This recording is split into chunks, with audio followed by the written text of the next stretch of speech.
Hello and welcome to some more Star Citizen. Today I wanted to talk about the Ship Showdown event that's currently on, ships that are available for sale, CIG's monetization model with ships, and do you need to buy ships outside of the game, how available will ships be inside of the game, and how ship rentals and persistence is going to really help players get to try all these different mechanics and actually, expand the game out and allow us to try all of these ships without having to spend real money.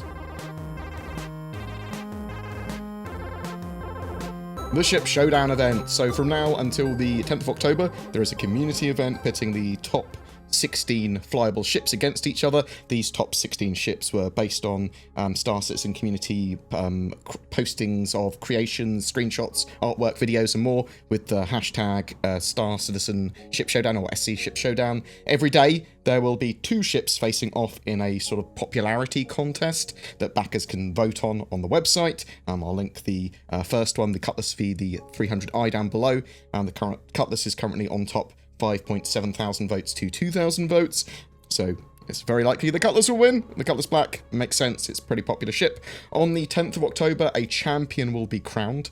So they're going to go through the stages, and then eventually the Cutlass Black will be fighting one of the winners from, well, I suppose, day 2. And then the top 4 ships will have something special planned around them. As part of the Ship Showdown, there are loads of ships available in the Pledge Store that are not normally available with the suffix 2949 Ship Showdown Edition, as well as corresponding CCUs for them too.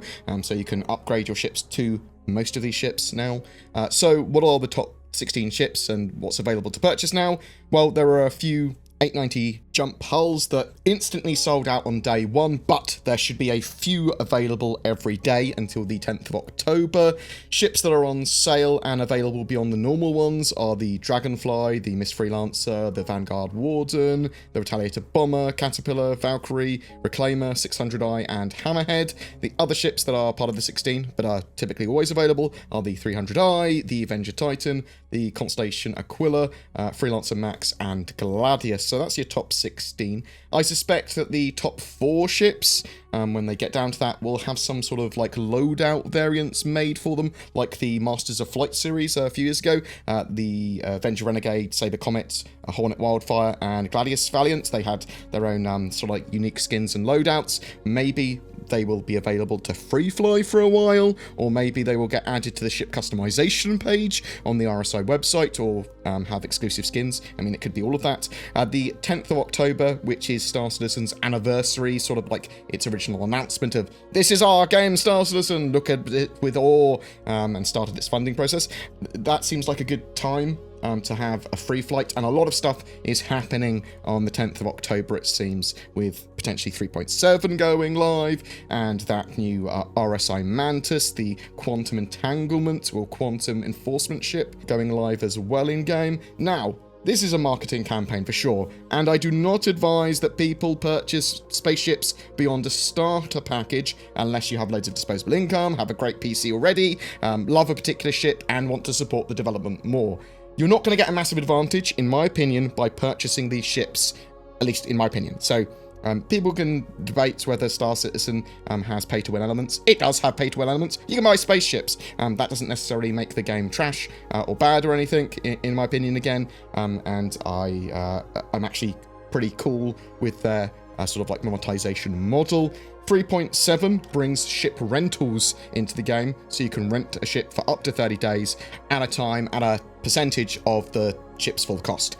So that enables you to leverage the power of a particular ship to hopefully make a load of alpha UEC in game, or to try out mechanics and that ship in a more affordable way without spending any real money. And you'll be able to, use your starter ship, be able to grind up some alpha UEC, and then rent a prospector for a day or for 30 days or whatever, and then be able to make money from that particular mechanic. Not all ships are going to be rentable in the game. I mean, that's going to be demonstrably true, and probably not going to be able to rent the Saber Raven at any time, stuff like that. Maybe they'll make them all available, admittedly, in the future, in the far future, but I will suspect there will be ones like, the Bengal Carrier. You're probably not going to be able to rent one of those.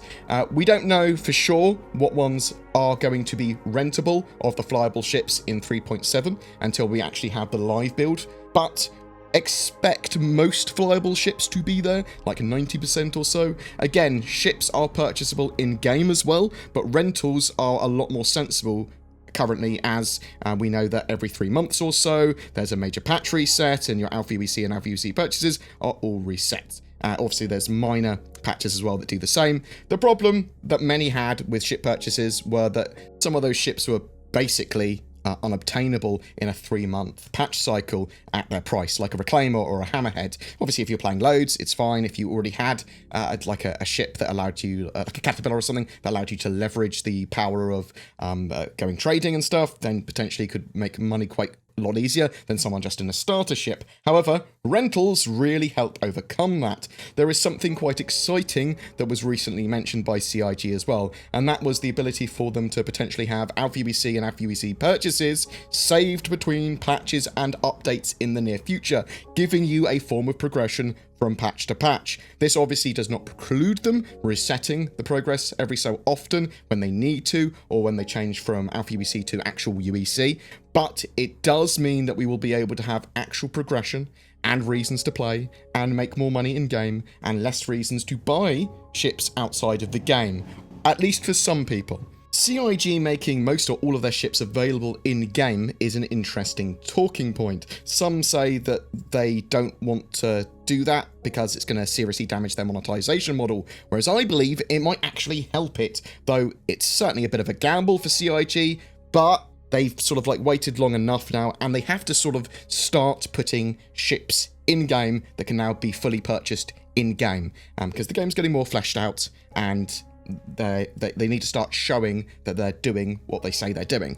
I think players are more likely to understand what mechanics and ships they like if they're able to rent them and be able to get them in game. They can play with them, and then they're more likely to purchase a ship outside of the game. So even if it's like a Goldilocks purchase, like just a Avenger Titan or a Cutlass Black upgrade, a ship that's not too expensive but allows you a bit of a kickstart, and there's going to be people that see these concept ships, and the hype's still going to be built around it, that people are going to get potentially more hyped because there's more to do in game and the game's a lot more playable, that when they see concept sales and straight to flyable sales, they're going to be more likely to purchase. I think it's very likely that we will have ships like the RSI Mantis, so that's the latest ship that was revealed by CIG and is going straight to flyable in 3.7. It's quite possible they might not immediately make that available to purchase in-game. So let me talk about my thought process here. We know it's going on sale around the sort of like 10th of October, or around when 3.7 goes live. It could be on sale before that, but it's going to be in the game in 3.7, and it looks like the 10th of October is the date that 3.7 is sort of planned to be live now. We don't know yet if that ship's going to be immediately available in-game to purchase and to rent, and for what price. So it's quite possible there's going to be a lag period before it's available to purchase in-game, and they'll just have this sort of like concept sale for it, well, straight to flyable sale for it. I mean, I hope it's available straight away in-game, but from a marketing point of view, it sort of makes sense potentially financially from CIG's point of view that, yeah, they could sell these with a bit of a lag period before they put it in-game shops. Now, this works extremely well for CIG and concept sales, in my opinion. Not straight to flyable ones, but the concept ones, where they can offer a ship at the earliest possible stage for backers that pledge for one. Kind of like the way Warframe was monetized, at least when I used to play, that you could buy like a, when they had the new Prime suits, they went, this Prime suit is available for you immediately now if you purchase it with real money.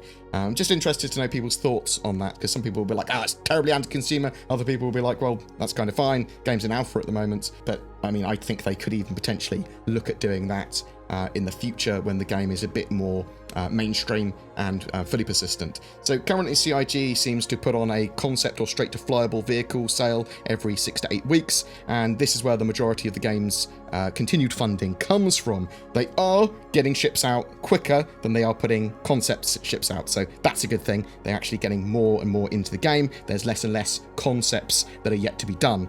It's not really an exercise in greed, in my opinion. It's just the model that the game's funding is based on, and that is a brute fact and unlikely to change, at least in the midterm, until maybe Squadron 42 Episode 1 is out, or the game is a lot further down the road. And even after that, it's very likely that it will be part of their monetization model.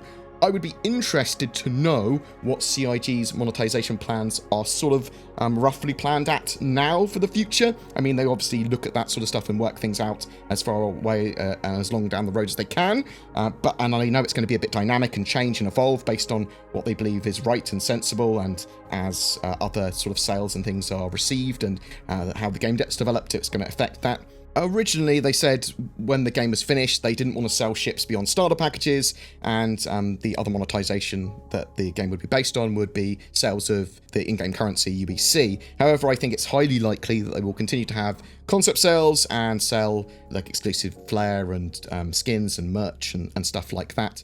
That makes sense to me. It's also worth mentioning that CIG have said they want to move towards getting more ships and vehicles in-game straight to flyable, like with the Mantis, Arrow, Ballista, and Valkyrie, yet that doesn't preclude concept sales as well. I just thought I'd share my thoughts on monetization and where I think it was going and what I thought about it at the moment, because people do keep on asking me. I think one of the reasons that I'm not too grumpy or upset or I don't think it's too greedy what CIG are doing is because I accepted that that was how the game was going to be funded quite a long time ago. And I don't see the need to buy ships outside of the game, basically. The more we get for the game and the longer I play the game, the more stuff I'm going to have anyway. I don't mind about how like inequality is at the start of the game, because we're going to all be in organizations anyway.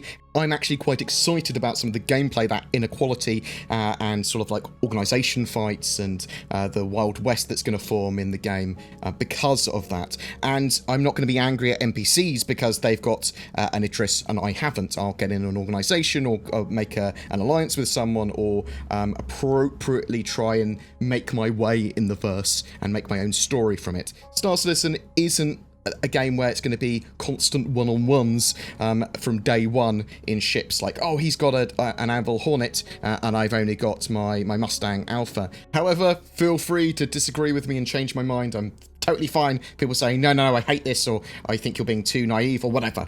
There was a V80 issue with store credit on the RSI store recently as well, buying ships from the RSI website. Basically, you got charged VAT even after applying store credit, which was unintentional. Obviously, store credit used is assumed to already have VAT charged on it already. You've already paid that VAT, so you should get that removed when you put store credit on. It's since been fixed and resolved, so buy freely again if you wish. Free Space 2, one of my favourite games of all time, is free on GOG, good old games. That's how you pronounce that word, or words. It's literally built a huge portion of my hype and love for the idea of space combat games and Star Citizen. It's from 1999, I think, or 2000. But I believe there's mods for it that can sort of like modernize it significantly if you own a copy, and because it's free, you can own a copy. I'll put a link down below. Anyway, I'd like to know what you think that we might sort of like see out of the Ship Showdown. Do you think it's going to be sort of like a Masters of Light series, customizable ships, ships on sale, free fly ships, that sort of stuff? What do you think of Star Citizen's monetization method at the moment? I prefer it if people that have an opinion on that monetization model didn't just say, oh, they shouldn't make ships, they should concentrate on making the game.